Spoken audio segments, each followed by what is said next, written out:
Chronic Health Collective. Your fresh start begins here. We've gathered powerful coaches and experts to help you reclaim your energy, heal from the inside out, and step into a life that feels vibrant, aligned, and deeply fulfilling. If you're ready for better health, stronger relationships, and more purpose, you're in the right place. And I am so excited for today because we have a guest, and I have with me Cinthia Varkevisser. And if I mispronounced your name, please, when you reintroduce yourself, we'll get it right. But some of you guys know who I am. I'm Leandra Frey, life and dating coach. And today we get to bring two worlds together to help you have better relationships and dating and fall in love and get over ourselves. But before we begin on just talking about dating and intuition, wanted to get a little bit of background. Cinthia, tell us a little bit about yourself, what you do, and just, a little bit about how you help others, not just in the dating world, but in other places. Yes, thank you so much. I like to call myself, I apologize in advance. I like to call myself a spiritual shit disturber. That is not my professional title. My professional title is I'm a strategic intuition expert as well as an energy shifter. So, what I like to do is I help bring people in alignment with their higher selves, other people, and their spaces. And right now, my focus has been on house healings and how we can be in healthy relationship with our homes and environments. So that's what I Oh, do. wow. That's exciting. And every time, because I've been with you on your podcast and other Zoom calls, I always love your house, the way it looks in the back, and Oh, then thank you. that plant. And I finally got one myself. So I have a beautiful, vibrant plant now that is in my living room. So it's not with me right now, but it has been a life changer. And it's because you've been inspiring this whole time, just in so many things that you do. And so, yeah, so we have a little bit of background in another group that we were in, but you helped me literally kick some butt with cinder blocks. So, Oh, great. I'm so yeah, happy. Thank yeah, you. so that was a physical thing, but also so mental.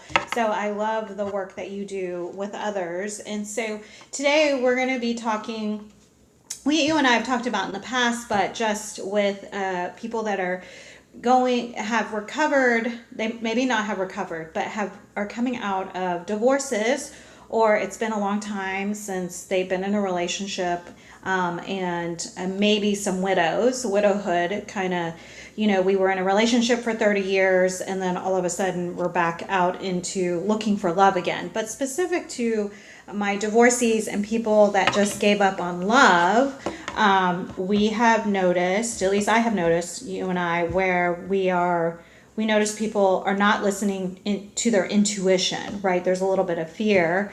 And so I just wanted to talk, where you've seen, maybe in the dating world, I've seen it where people just play it safe, right? They don't want to recreate the trauma that they experienced with a divorce. And necessarily the marriage wasn't so terrible, but the divorce itself was, right? If you Right. think about the last, even when I think about, because I've been divorced before, when I think about the last year and a half, our marriage was short, but the last year and a half was really rough, right? I would say the Right. last 6 months. And then that's what just stays in people's core memories.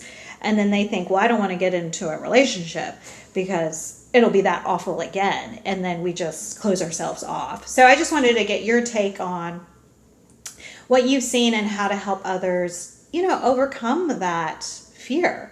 Sure. Well, I'm in the same experience as you. I was in a 20-year marriage, and it took a year and a half for the divorce. And I am in a relationship, and I just sprung on you that I'm about to get married. And this relationship is 15 years, and it was that fear. And I'm an intuitive expert. And it was Yeah. that fear that said, let's take our time in walking into this one thing. It was to the point where I said, let's get married, but let's make it symbolic. Mhm. Because honestly, you have an emotional contract and then you have this financial contract as well. And so it's messing with all of you. It messes with you physically, emotionally, fiscally, everything, logistically. So it's really hard. And I drank from the Kool-Aid. I did not do all the intuitive practices. But what I have found with my clients who have been, whether it was a, an actual marriage or a long-term relationship, is exactly like you said. They don't want to re-experience the pain that they had before. And what I found is that they do a couple of things. One is that they haven't done enough reflection. And so with reflection, you get to see all the growth, right? And with the reflection, there comes experience, and then it also helps your intuition. So is it okay if I give you a quick description of what I believe intuition is? Yeah, yeah. I love So your description. thanks. Intuition for me is the bridge between your emotional and analytical. So it speaks the language that the heart understands in a way that your mind can accept.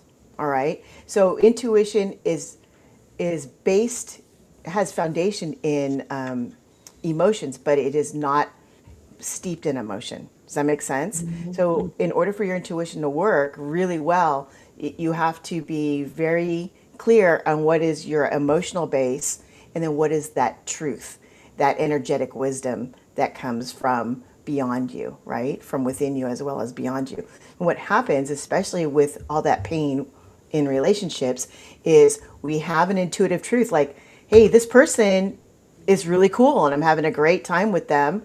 And all of a sudden, the other things kick in, which is, well, this is what they're doing that my ex did. Or, they automatically say, I don't want this, I don't want this, I don't want this, and I don't want this. And what it does is, as soon as you do that based on fear, it chokes out your intuition. And so I would say things where we could explore turn into, let's call them orange flags, because they're really not red flags, but we like to look at them as red flags. So I find that that's the biggest thing is that when they people look at their checklists, they are so invested in their emotional state and not wanting to go there again that their intuition stays choked when they're exploring new opportunities. I love that. I love the terminology emotionally. It's been choked. Your intuition has been choked. Right. Because, I do a roundtable once a month with women that are in the process of getting back out there. And, before we start working with them on the things they should be looking for, they're stuck on the emotion, right? And they're just Right. like, this is not what I want. And, I'm so glad when they come to meet me, then I can share like, hey, here are Right. some ways. But I definitely will be sharing what I learned from you. And I literally can see them scan a room because some of them are actually out meeting people, and I'm so happy. I'm like, yes, you're meeting people. We're finally gotten to that step. But then it's X X X X X like immediately, like red flags everywhere. This person said this one thing, like they'll say, oh, he said this one thing, and this is what I make it mean, and then the list just stacks up of what's wrong with the person. We haven't even gone on a date with them, Right. and this is like a real life person that we have just met. So this is not even on the dating apps. Forget the dating apps. I mean, that's a whole nother shenanigans that I usually help people get over. But I mean, we're finally in real life, and then it just goes red flag. Right. And Right. I love the term that what you're saying is what's happening is they're just choking their intuition and missing out just because they're, you know, stuck. I don't know if that's the word, but I like that now we have a terminology. It's not even just stuck, they have literally choked their Yeah. intuition. Right. Yeah. So I love when you were talking about that y'all stayed, I wouldn't say in the friend zone, but where y'all took your time. Oh, that the word was reflection.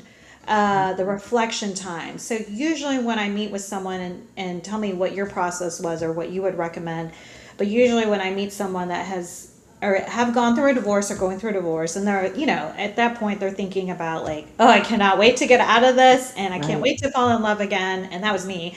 I just couldn't wait. It was so painful what I was going in. And I wanted to jump into the next thing and just be done with it and just be married again. Right. Well, some people are like, I don't ever want to be married again. I Right. was like, I want to be in a relationship again and not have to feel this loneliness. Right. That's really what was going on. So I now tell people when they are going through a divorce, I'll say, make sure you don't date anyone for sure until that ink is dried, and then you start the count for a year, right? A year from that moment that is the ink is dried, because otherwise you're just trying to feel the pain.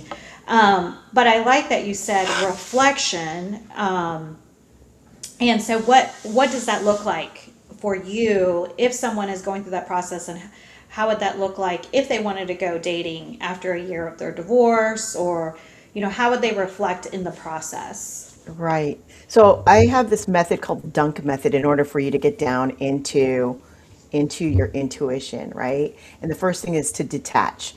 So the first thing that we want to do is just detach and say, okay, are we sitting in our emotion, or is this really a discovery? And a lot of people, when we talk about intuition, especially with women, they are very clairsentient, which means that they feel it in their body. And newsflash, fear is also felt in the body. So it's really easy to confuse one for the other. So it's important to go, okay, I've got a stomach ache, because I'm upset, blah, blah, blah, blah, blah. Because then what that does is it can tell you, okay, I have a stomach ache. It's not my intuition talking. It is my emotions talking. So we can start detaching from there, and from that moment we get to uncover. So I like to think of the uncovering as gardening. We don't like to garden. Well, some plants do really well where you just scatter the seeds. Some you actually have to get down into the good soil, right? And so in the uncovering, it's about okay, what was my part in this? And it is intuition and it's not intuition. What you're doing is that you're dissecting your experience and saying, okay, this was my responsibility. I need to work on that piece. Crap. And then there's this one piece where it's nope, this is completely on him or her, right? It's completely on them. And then the other is environmental.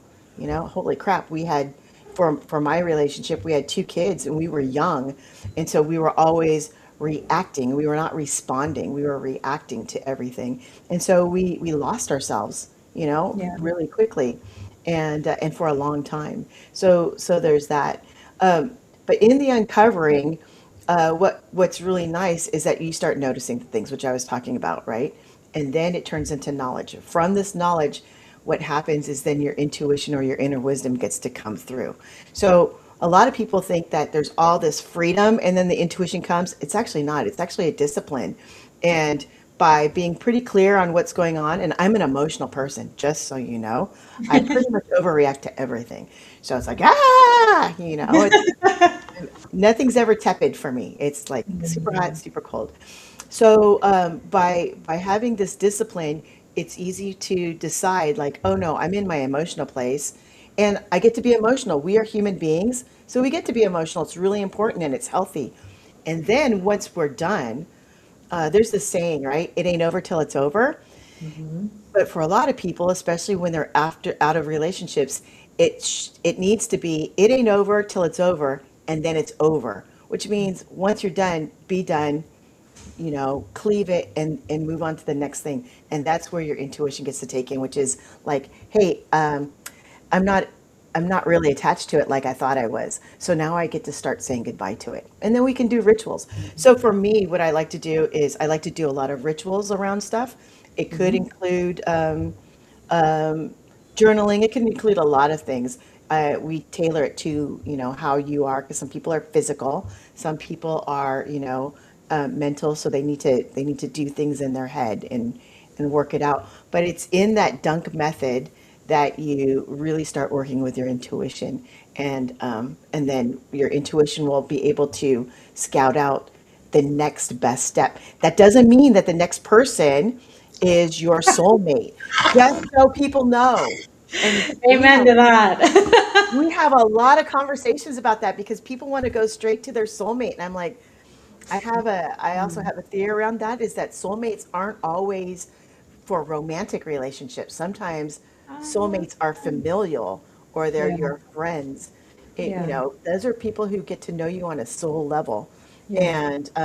And I also believe in soul families rather than soulmates, so that you get to have these intense vibrant relationships with more than one person, but that doesn't mean that that has to be your mate, you know? Yeah. So there are a lot of conversations that happen in this one thing called dating, but I love it. I I love love it. that. I love the soul friend and I had two friends that met and one of them was straight and one of them was one of them was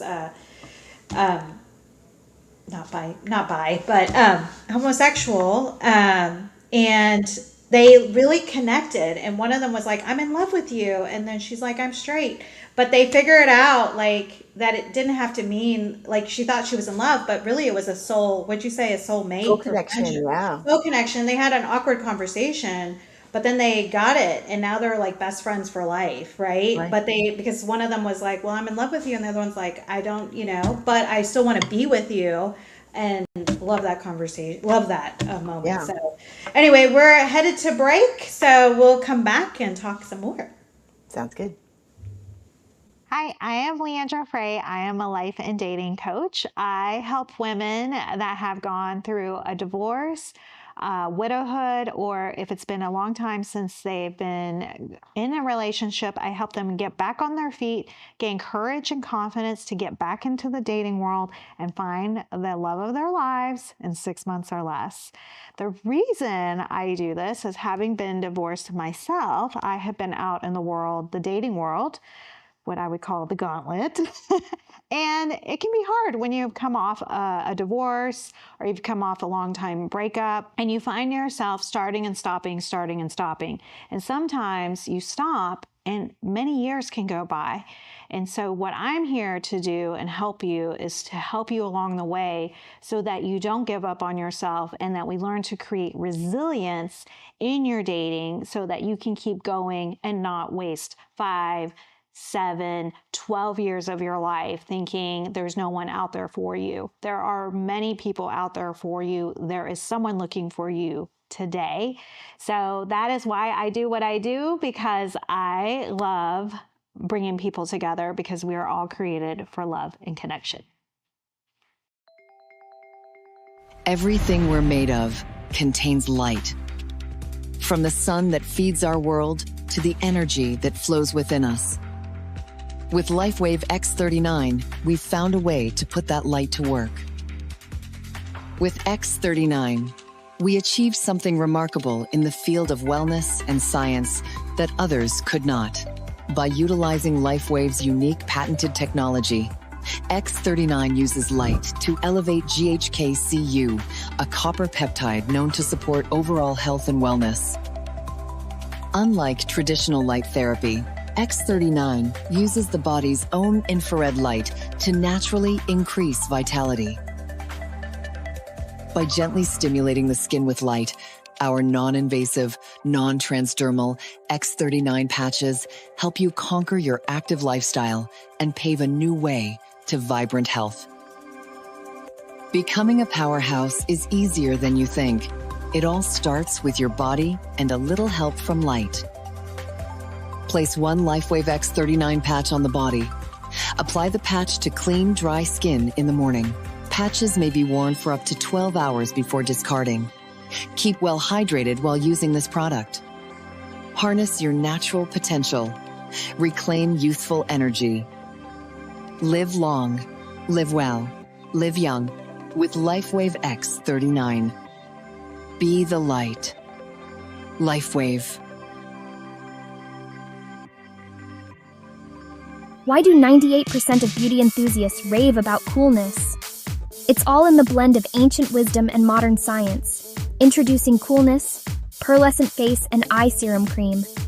This powerhouse combines the antioxidative power of schisandra berries, the glow of pearl powder, and the hydrating wonders of dragon's blood extract. It's like a time machine for your skin, making it radiant, firm, and oh so smooth. Inspired by ancient Chinese traditions and backed by modern nutritional science, this serum cream is perfect for dry, mature, and aging skin. It's time to unlock your inner glow with Coolness. Treat your skin to the best of both worlds today. All right, we are back and we were going through the dunk method. And I don't. We got to the intuition part. Did we do the N and the K? We did rituals, and what was the K part? So D is detach, U is uncover, N is to notice. So during Notice. the Okay. uncovering, you start noticing things, Uh-huh. right? And then K is the knowledge. So I believe that until we know something, we're not really experiencing something. We're just kind of walking through, kind of like whoop, dirt, dirt, dirt, right? But once we have the knowledge, then we can call it experience, and then from experience, we get to move on to a higher level of learning, which is cool. That's the cool Yeah. thing, right? Yeah, that's all of us, right? Yeah. And when I like what you said earlier about like we're looking for our soulmate right away, and that takes time, right? Which is part of the reflection.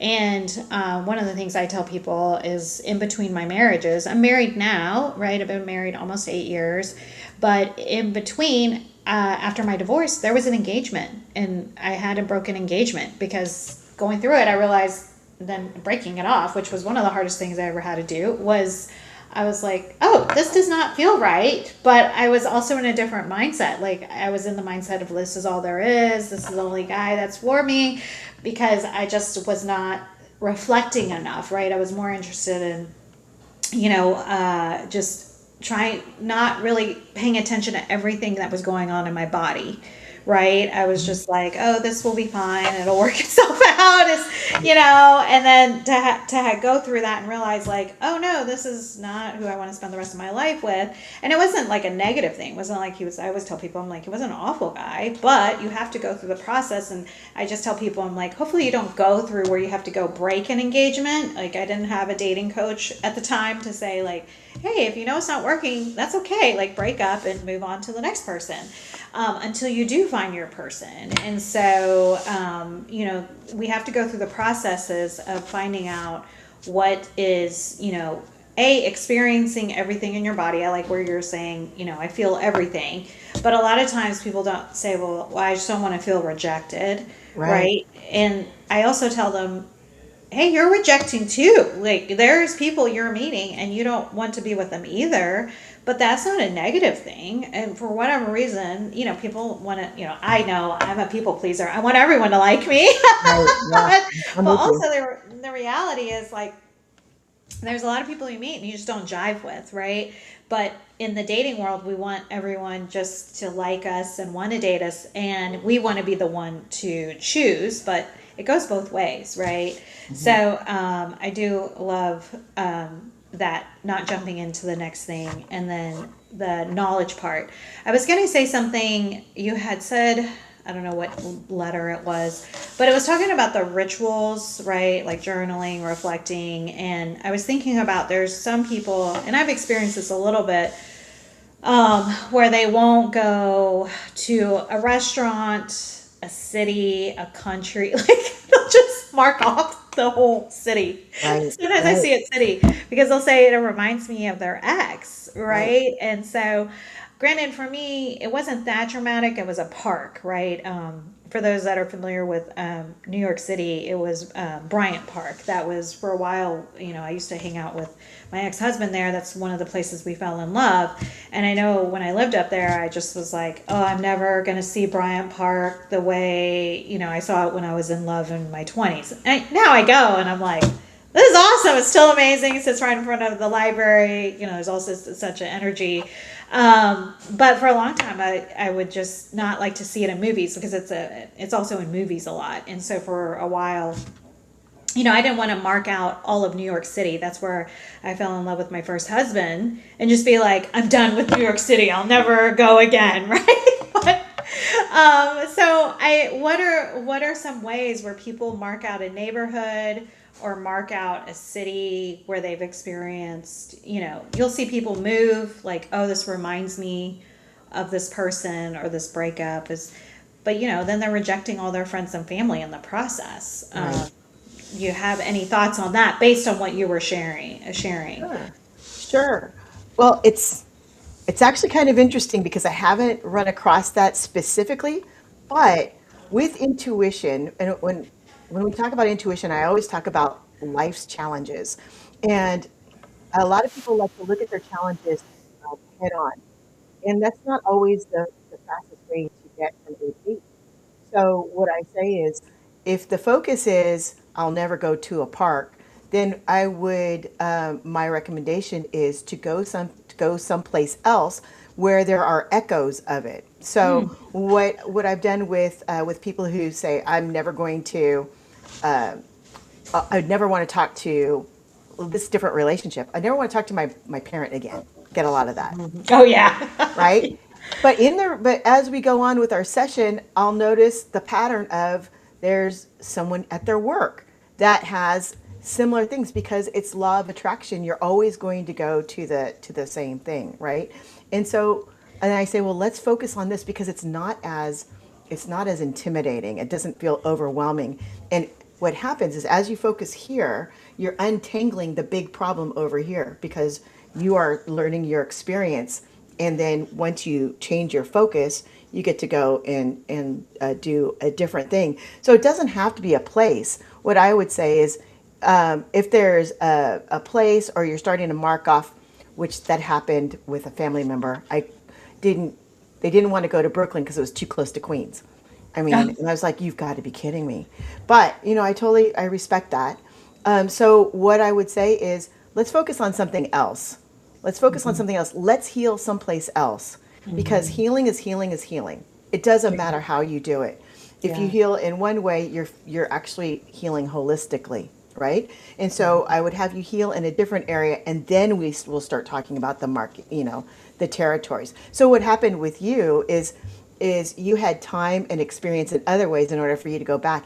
And isn't it great that you actually get to reflect back on young love and how exciting everything was and possibilities and and still be able to appreciate architecture, landscaping, and so that you actually get to reconnect with yourself and go, oh my God, I'm still this person that loves this piece. And I'm still this person that loves this piece. And I'm so glad I'm not this person. I wish I had their energy, but I'm so glad I don't, right?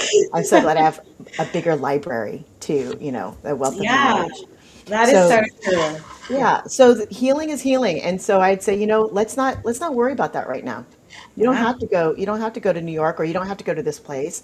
We can, for me, I'd say, let's go to Brooklyn. Let's talk about other places. Let's do other things Yeah. and then work on the healing that way. Because it is painful to think about the big, the big touchstones in your life at that time. Yeah, it's so true. I like focus on other things. And I think that's easily done when you put it like that. Like, oh, there's an abundance of other things to think about. But it's funny what people will do where they're like, I won't go to Brooklyn or I won't go to Brooklyn because it's next to Queens. Right. I've had, and maybe not so much. Yeah, I've had all sorts of like, not me, but just other people where I can hear, no, I won't do this or I won't do that based on this experience. So I think, so going into, we had talked about, and this is all going into the red flags thing. And Sure. I love that you said orange flags. And I think the mechanics, I think thinking about strategies for the women that I help, right? So, I see them go, I mean, I'm trying to get them right now with you've heard me talk about like the dating apps. It is real easy to mark people off, right? Sure. Because we'll just I think it's swipe left, right? And that's the end. Or they respond in a terrible way on text, or it's hi, hello, good morning. And so we've gone past that. I was like, I don't care what they say. We need to get you we need to get you on a date in real life as fast as you can, right? I don't care what they say because anyone can say anything. And now with ChatGPT, they can put all sorts of flowery language or not flowery, but something that was well said and just copy and paste it. Yeah. Put in a thing until you meet the person you don't know. And so some of them are like, but they do it because then I know they're doing it because then they show up on these dates. And so I think back to, if someone is, they go on a date, part of what's happening is they'll go in and they're usually listening for the red flag, right? Mm-hmm. And and I'm trying to teach them to listen for the green flags where they're choking their intuition back to the beginning of the call. and want to teach them to look for the green flags, right? Right. Granted, Right. there's real red flags, no, without fail. And, part of the process that we do is, hey, let's look at your values. But, some people are just so new and raw, and some of them are still raw from their divorces or their breakups. And that's why I teach, like, hey, let's allow for a year. I like your reflection idea, but then we're there, and then they still want to, like, go run. Right. So, Right. let me give you an example. So I'll give you an example. So there was a guy that was talking about something that he is doing. So he helps in the nonprofits, right? So he was really sharing his passion and how he was sharing his passion for his nonprofits, and he was sharing his passion for the things he does at work. And this person, or the lady that was on a date, was she had made it mean, well, people that speak really big of themselves are egotists. Of course, No. I wanted to say, like, that's not true, but what, based on your, so then she was already like discarding him in his mind, and I'm like, wow, this guy could be a really great guy, and all he's doing is advocating. In my mind, I was like, he's advocating for what he does himself, and that's part of what we do. We do talk about ourselves because we're trying to share who we are. But what would you say from your intuition, the things that you work your expertise? Okay, so we're talking about once we get face to face, right? Yeah, yeah, yeah. Okay. The very first thing is do a series of check-ins, because a lot of times we're so much in anxiety and projecting that we're not present. And if we're not present, we can't really listen to our body's wisdom, which most women rely heavily upon. So the very first thing is to, while you're in your car or whatever mode of transportation, check in with yourself and, make it a meditation, make it a prayer. That part doesn't matter, but be detached, right? Which is, do I have any aches, pains, itches, twitches, emotions? And I'm just noticing. I'm not going to get into it. I don't need to investigate myself because I've got other things to do. But I want to notice. And if you have a notebook, write it all down. Before you get to the venue, whatever that is, do it again, because environment also dictates how your intuition responds. So do it again right before you go through the front door, which is, all right, do I still have these itches, twitches, aches, or pains? Am I still anxious? Am I tired? Am I whatever? And you're just noticing. Then, as soon as you step into the door, do it one more time. And you want to clear out and go, okay, this is my barometer, right? And I am accounting for how I'm feeling, the time of day, whether or not I've eaten, and the environment. And now I can actually listen to this person. Once we can listen to this person, that's the beginning of communicating, right? And that's where we can start, so that we won't have so much messiness when we say this is a red flag. You could say, oh, I'm hungry, so let me grab a piece of bread and pause for a moment until I've digested, you know, and give myself a moment to really connect with this person. The other piece is, I really believe in the chakra system, and I know this is, I might be getting too much in, but a lot of people, they communicate from different spaces. So some people are really safety conscious, they're always going to be talking about money and finances, and that's their safety. So if they're nervous, that's where they're going to go. They're going to talk about safety. Some will talk about from their second chakra, which is about receptivity, creativity. Nonprofits also are from the second chakra, as well from other chakras, and femininity, all these things. And then there's people who speak from their third chakra. So that's about pride, self-worth, but it's also emotionally based. It's very materialistic.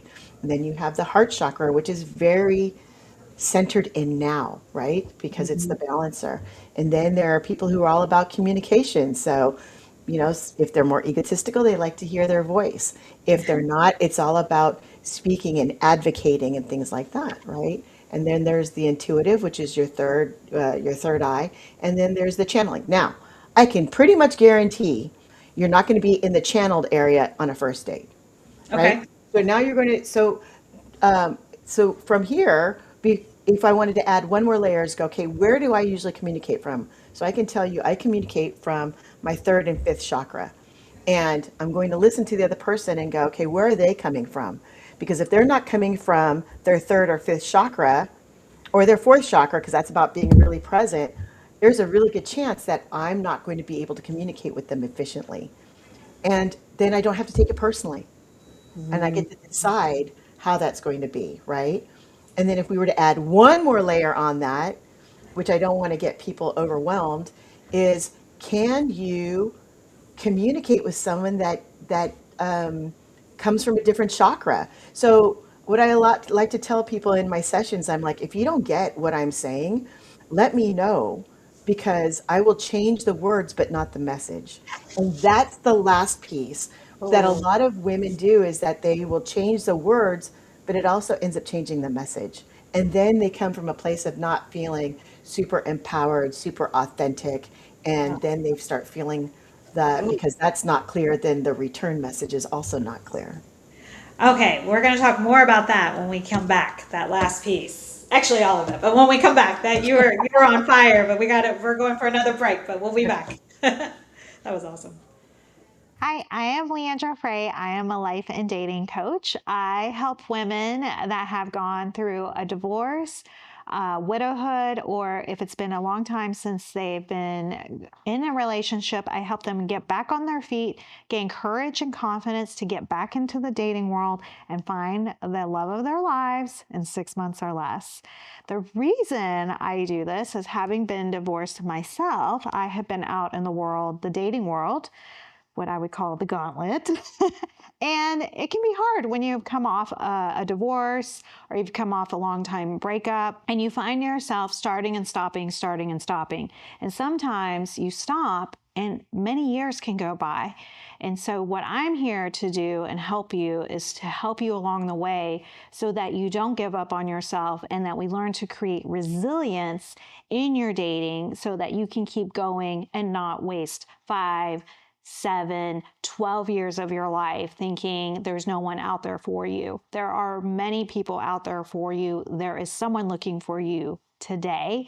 So that is why I do what I do, because I love bringing people together, because we are all created for love and connection. Is your skin aging, dry, tired, and dull? Are you putting on more and more makeup to cover the fine lines and flaws? Now you don't have to. Coolness Skincare, developed by a middle-aged woman just like you. 2 years in formulating. Pearlescent face and eye serum cream with Schisandra berries and dragon's blood extract for your face, eye, and neck. And the vegan version, Deep Love Face Cream, featuring powerful blue tansy. This face cream is everything you are looking for. Feel your beauty. Visit coolness.com or scan the QR code for more information.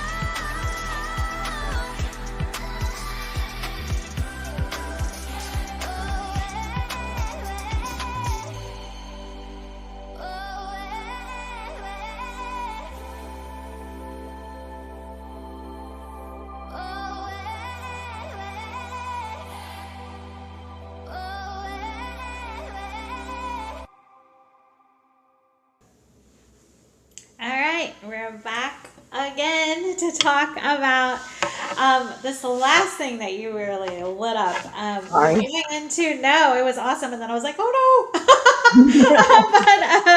But that's why we get to come back and talk more. So you were saying before, there was something that hit, and then keep going to the part where you were like, okay, and our intuition and what if, but it was almost like, if we were not like if we're not, obviously you were like, we're not working with the channeling part because we're not present and we were talking from different chakras, or just different, for people that don't use chakra, maybe different energies. Mhm. But and then we miss it, right? And so then you went on to say some more things about what women normally do and how they get themselves into trouble. So do you want to talk more about the last few things that you said, because I was like, oh my gosh, you're on fire. Oh, thank you. What I was talking about is a lot of times when people want to make sure that their point is across, and they'll say it more than once so that they can make sure that it's for people who communicate differently. A lot of times, especially women, they will change their words and their message. So what happens is a lot of people will say, "This is what I really believe in," and then a person won't completely understand. And so they'll try and change it up just a little bit, but they'll also change up the viewpoint in order to connect with that person. And that's not necessary. All you need to do is change the words. You don't need to change the message. So an example could be um, me talking about intuitive work and talking to someone who is from an engineering background who may believe in intuition, but the way they communicate is much more logical, right? A to B to C to D. And as an intuitive thinker, I go from A to F and I go back to C and then I go, oh, look what's over there. And then I go to B. And, my partner's like that. And she's like, brevity, brevity. And, and what she's really saying is link your thought together in a way that I can understand. So I don't need to change my message at all. I just need to reformat the way that I'm presenting the information so that she can follow along. That's communication. So when people are talking about safety, like a lot of people will be in fine. I loved the chakra series that we talked about in our Mind Power Meets Mystic, and I wanted to talk to you about that as well because you linked up something with intuition really well. But I'll get back to that. Is that you can tell what profession they're in based on how they communicate. So, a lot of realtors, they may be intuitive, but they are also very, very safety. There are a lot that have safety values. Engineers, safety values. People that do finance, safety values. I'm not saying that a lot of people do, but they definitely know how to communicate from that space. So if I want to talk about intuition, I need to come at it from a place of safety and security and foundation, Yeah. right? Yeah. That's the difference. And we are such great communicators. Most women. I know I'm generalizing. Apologize, That's but okay. because we are great communicators, I don't think it's need to under communicate. All we have to do is just listen to what formula that they want, and then we just have to recalibrate to that formula. We don't have to change the essence. We don't have to change any of the ingredients, just the formula. Yeah. That would be a message. I hope you read it. I'm sure you reiterate that, but just thinking about, just thinking about corporate America, women, I watched them, and, I was 20 years in the corporate workforce, including, being in meetings, right? Where women, if there was a question, right, they would change the word, but yeah, you're right, the message would get switched, and then their idea would get, a lot of times I think the idea would just get missed completely Right. if someone had a question, and I'm like, oh man, I have seen that, I've seen it on my end, but I've just seen it with other women, and then the complaints you hear, and then the men get vilified, and that's not exactly, and with the way you're explaining it, I was like, oh my gosh, that would solve so many problems. If it was, if someone was teaching us, just change your words, not the message, because then it becomes watered down, and then it becomes not who we are, Right. right? And then we get filtered out, not by their design, but our own design, and we're not aware of it. Right. I think that's huge, and I know that happens not necessarily on first dates. It happens as we're starting to really like someone, right? When we go second, third dates, and we're really liking someone, and in an effort to want them to like us back, we'll Right. also start messing with our messaging, and not so much a women of I say grown adults, anyone over 40, Right. but But our teenagers and 20-year-olds, I know as a woman back that age, and I still see it with young women, is we'll still water down ourselves in an effort to get someone to like ourselves. And I don't think we're aware of just switching our messaging, and that's not who we are, right? Right. Um, so yeah, I've seen it as grown women in the corporate area, and then I see that play out with our young women. They're getting a little. I know this generation is getting a little bit better. Our Gen Z X, not Gen X, not Gen Z, Gen Z millennial, or Gen X, we're still Yeah. a lot of work to do. But our Gen Z and definitely our millennial women, I don't see that as much, but it's definitely um, possible. So, can you hear me okay? I think, It, you're in and out a little bit. huh, I think I was moving too much. Did you see me moving? So, all right. Can you hear me now? Yeah, I Okay. agree with you. It has gotten a lot better. When now that we're talking about what's that called? It's I can't remember what it's called, but it's they're talking about the emotional aspect in corporate, right? So they're learning much better to be active listeners, and then they are responding in, let's be clear or something like that, where they're reframing, but they're saying back to you what it is, right? Yeah. Um, Yeah. that's great, and it's progress, and at the same time we can do so much better as human beings. Yeah. And because active listening, not just active listening, but understanding where your person, whoever you're communicating with, where they're coming from, so that you can communicate on their level. I mean, I think about it as an adult talking to a 5-year-old, right? 5-year-olds, you don't have to talk to them in a high pitched voice, but you don't want to use the same words and you don't want to frame it exactly the same way. So that is communicating at their level, right? And then when you know that they're hungry or frustrated, that you have also another way that you can communicate.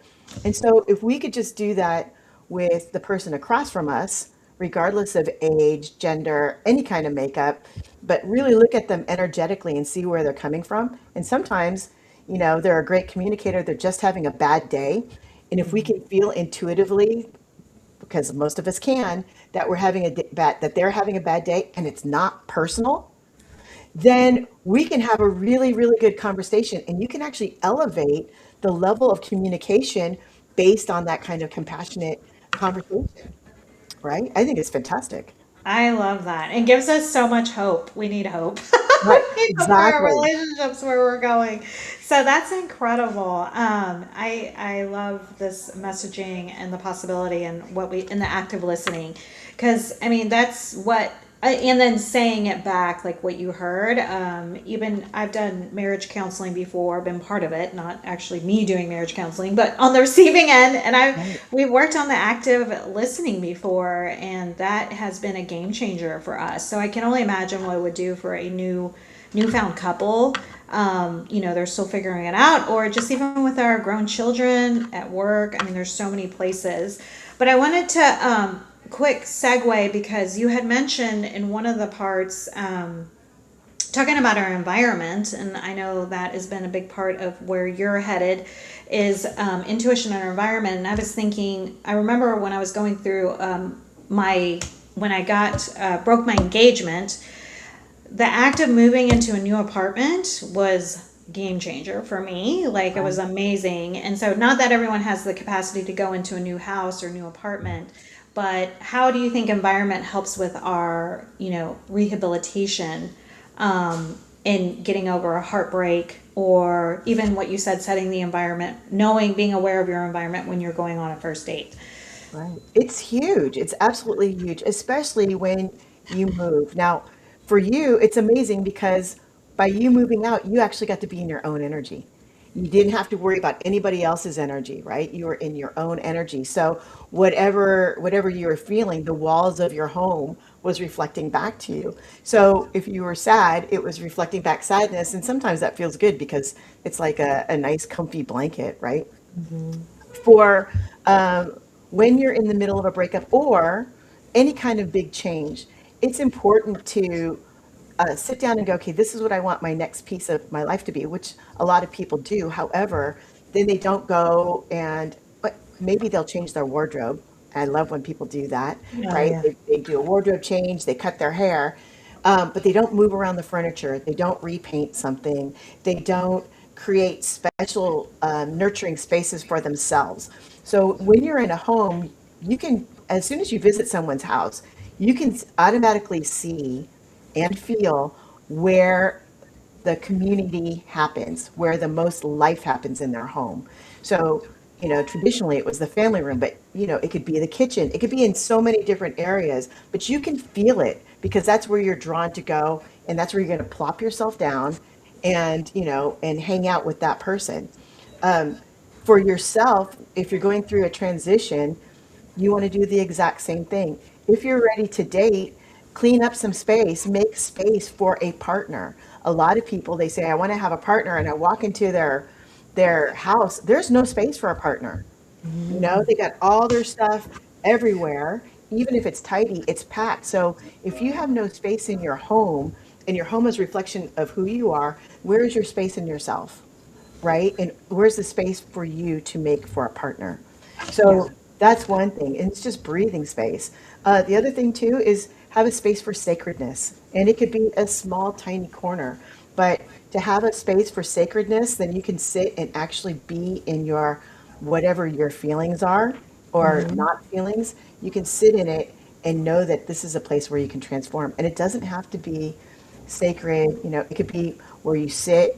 One person, my favorite place for her, she told me what her sacred space was: outdoor on a swing, that's held by a tree with a cup of coffee, Oh, regardless of weather. That was her sacred space. I love And that. yeah, it was great. She just sat out there for however long she drank her cup of coffee. So sometimes it was a long time, and sometimes it was just a couple of gulps, but she made that sacred space.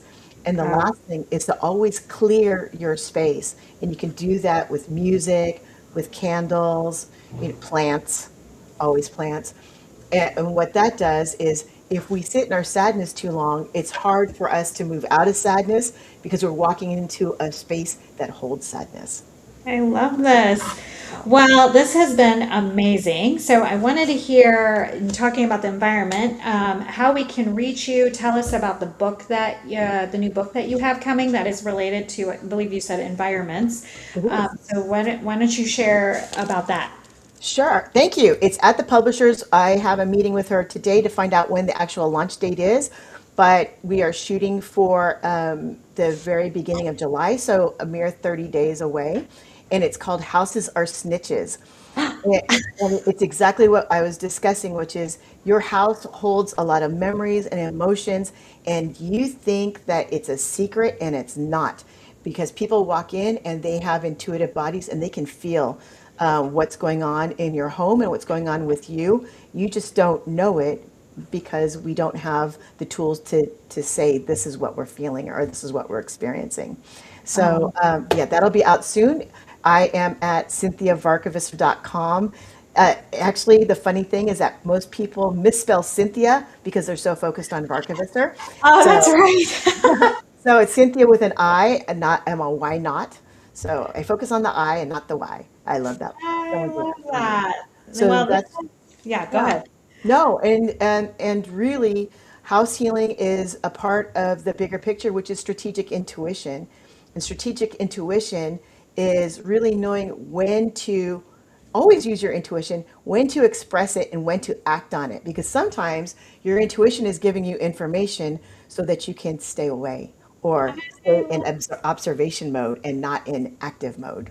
Ah, so good. Thank you, Cynthia. Thank Well, if you. today's episode spoke to you, don't just watch, take action. Book your free consult with one of our expert coaches at chronichealthcollective.com for personalized support. Subscribe to our monthly magazine for powerful tips from all 10 coaches to elevate your health, mindset, and relationship. Join us live every Tuesday at 7 p.m. Central, or catch past episodes anytime on E360 TV or YouTube at YouTube at chronichealthcollective.com. Thanks for tuning in. Your transformation starts with one bold step and listening to your intuition, and we will see you next week. Thank you, Cynthia. Thank you.